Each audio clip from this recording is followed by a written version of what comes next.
তো শুরু করছি।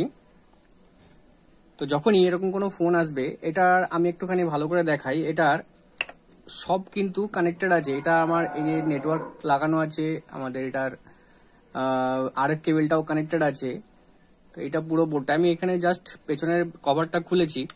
তো এই ফোনটার আমরা যেটা চেক করব সেটা হচ্ছে এটা প্রবলেমটা মেইন বোর্ড থেকে হচ্ছে না সাববোর্ড থেকে, এটা বোঝার একটা সহজ পদ্ধতি যেটা বলছিলাম সেটা আমরা কি করে বুঝতে পারি।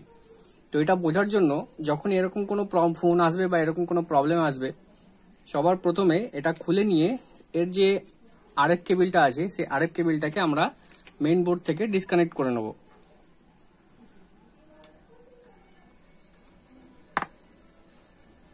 করে নিলাম। আরএফ কেবলটাকে ডিসকানেক্ট করে নেওয়ার পর আমাদের কাছে অন্য ফোনও তো থাকে। তো আমাদের এখান থেকে কি করতে হবে, অন্য আরেকটি ফোনের জাস্ট এই যে ফোনটা আছে এখানটা আমরা কি করব, এই ফোনের যে আরএফ কেবলটা আছে সেই আরএফ কেবলটাকে এখান থেকে ডিসকানেক্ট করে, এর কিন্তু নিচের অ্যান্টেনাটার সঙ্গে কানেক্টেড থাকবে। জাস্ট মেইন বোর্ড থেকে আমরা আরএফ কেবলটাকে ডিসকানেক্ট করব। ডিসকানেক্ট করে আমরা এটাকে এই ফোনটার মেইন বোর্ডের সঙ্গে কানেক্ট করে দেবো।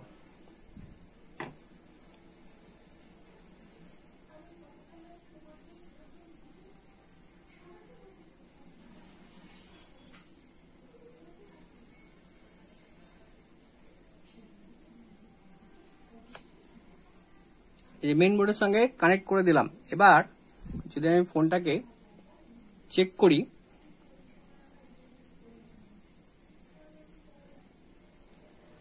একটু যদি খেয়াল করে ভালো করে, তারপর নেটওয়ার্ক কিন্তু চলে এসেছে। নেটওয়ার্ক চলে এসেছে। এর থেকে আমরা কি বুঝতে পারবো, এর থেকে একটা জিনিস ক্লিয়ার হলো যে আমরা এই যে ফোনটা রয়েছে এই ফোনটার আরএফ কেবল বা সাববোর্ডটা থেকে প্রবলেম হচ্ছে। আবার আমি যদি এই যে আরএফ কেবলটা এখানে কানেক্ট করলাম, সেই আরএফ কেবলটাকে যদি খুলে দিয়ে এর নিজের যে আরএফ কেবলটা আছে সেটাকে যদি কানেক্ট করি, তাহলে কি হয়, আমি এই আরএফ কেবলটাকে খুলে দিলাম। খুলে দিয়ে এর যে নিজের আরএফ কেবলটা আছে এই নিজের আরএফ কেবলটাকে আমি আবার কানেক্ট করছি।